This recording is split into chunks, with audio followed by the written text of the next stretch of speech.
আসসালামু আলাইকুম আরহামাতুল্লাহি আবরাকাতুহু। আজকে এমন একজন মানুষের কথা বলছি যিনি ছিলেন গোটা মানবজাতির জন্য রহমত। আমাদের প্রিয় নবী হজরত মুহাম্মদ সাল্লাল্লাহু আলাইহি ওয়াসাল্লাম।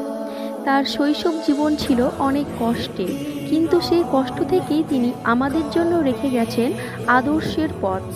নবীজি শৈশব জীবনের জীবনী। জন্মের আগে তিনি পিতা আবদুল্লাহকে হারান। 6 বছর বয়সে মক্কার পথে মদিনা থেকে ফেরার পথে মাতা আমিনাও মারা যান। এরপর দাদা আব্দুল মুতাল্লিব লালন পালনের দায়িত্ব নেন, কিন্তু 8 বছর বয়সে দাদাও মারা যান।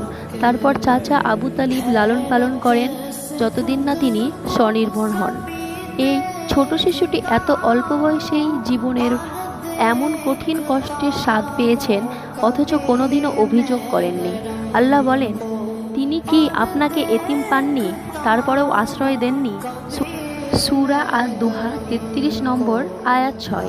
এই আয়াত আমাদের শেখায় আল্লাহ কখনো আমাদের ছেড়ে দেন না, আমরা যতই একা ভাবি না কেন। হজরত মুহাম্মদ সাল্লাল্লাহু আলাইহি সাল্লাম আল্লাহ